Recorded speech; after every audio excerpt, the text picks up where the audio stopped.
otherwise for economic development.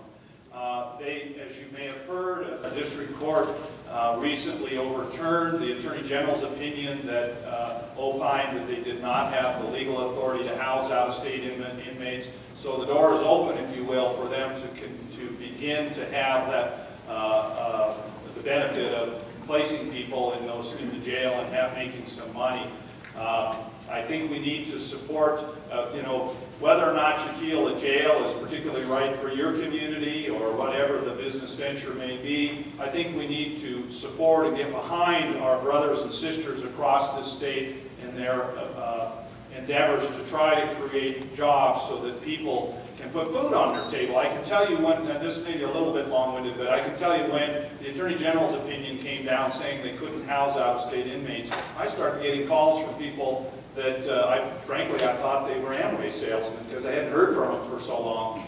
And but people from my hometown calling me and saying, what can you do? Many folks were counting on this for jobs, and ultimately that's what we need to continue to promote and see if we can't find ways to make this work for these folks, these fine folks in Bighorn County. And I would intend to do that to the extent I'm allowed to do that without taking sides in a legal matter, for instance, that I would be conflicted out. I would hopefully be able to help, mostly by speaking out. Anyone else?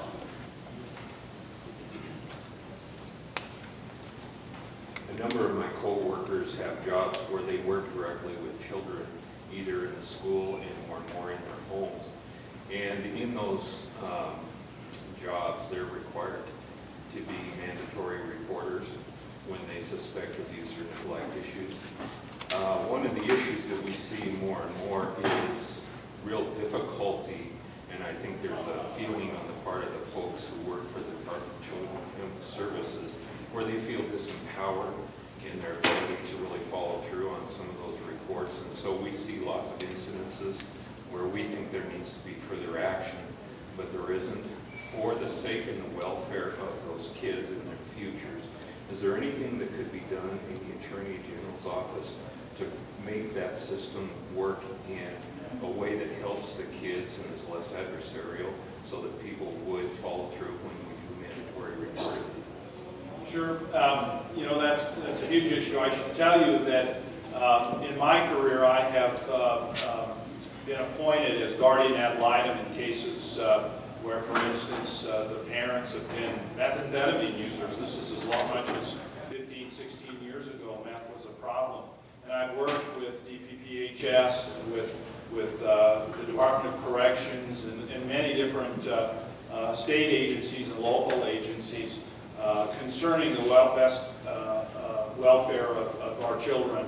I think, first of all, the primary thing we need to do is to make sure that we educate Montanans on things such as the risk of sexual predators, for instance, in our communities, the risk of drug abuse, prescription drug abuse, all of those things. That's our first line of defense in making sure that our children are taken care of in this state. In terms of reporting, as you know, the Attorney General doesn't house that particular area concerning social services and youth in need of care services and those kinds of things. But what we do, if you will, is we provide services to the county attorneys in each of the counties across Montana. And it's important that we provide those services in a way so that they are able to meet the needs of children, which it could include following up on reports of neglect or abuse. Oftentimes it's a matter of funding and whether or not folks at the local level have the money to follow up these things. There's not a lack of will, in my opinion. There's just a lack of resources to do it. So we need to also, I think, continue to look for ways to fund those kinds of programs that protect our children. And I would continue to advocate that as Montana's next Attorney General.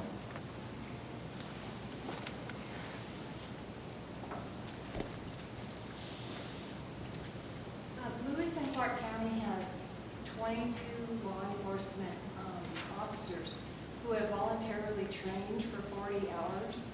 And so they are crisis intervention trained officers to work with persons with mental illness, especially during a mental health crisis. But there's a lot of who have law enforcement officers that can't go to that training.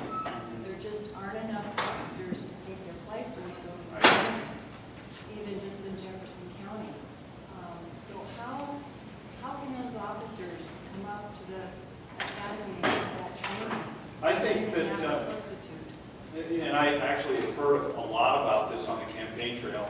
I am about 500 miles short of 72,000 miles on my car in this campaign, and for those of you who know your geography, that would be, I'll be finishing my third trip around the world at the equator without leaving the state of Montana. But many of the local authorities, because I make it a point to stop in and speak with the sheriff, social services, and others about these issues. And I have seen that and heard about that primarily in our rural counties. And we do need to do more training. I think because of the vast expanses we have in Montana, and I can attest to that with 72,000 miles, we need to take advantage of such things as the internet and video conferencing, all of the technology that's available to us. We can hold, for instance, a 1 or 2 day conference on these issues, and we can videotape them, and we ought to give those DVDs away for free. And another thing that I have suggested on the campaign trail is we need to do a better job from the Attorney General's office and the Department of Justice of connecting with our local law enforcement authorities, making sure that they have their questions answered, that they're on the cutting edge of what's happening, say, in our Supreme Court or what another county has just encountered or gone through. This ability to outsource to folks who are essentially not elected and not empowered and maybe don't have the authority. Well, Right? I'm referring to Montana law that says that civil attorneys cannot act as the first party and the primary defense counsel for the county. Right. But Anytime thank you for that question, I'll try to address both of those questions. Anytime that our county attorneys or anyone with a statutorily provided authority makes an appearance in court, they have to comply, obviously, with state statute.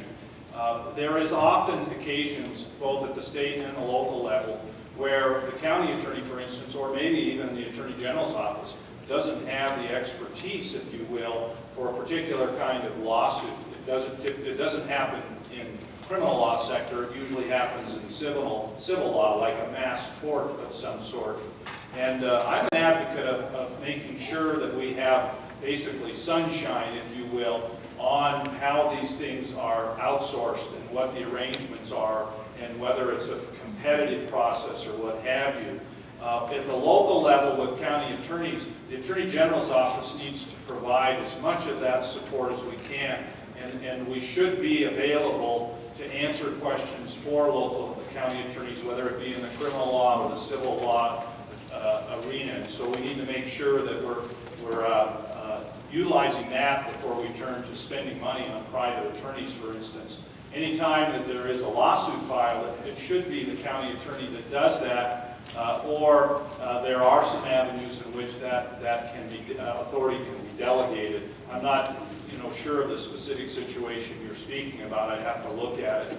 On the issue of the state land board, as you know, the Attorney General sits on the land board with the 4 other statewide elected officials and has a very unique opportunity to do a lot of good in Montana. It's one of the things that's on the minds of a lot of Montana voters. As you know, the Attorney General's position and the land board member's position is to increase revenues to our public schools through the responsible use of our school trust lands, which essentially is all of our state-owned land.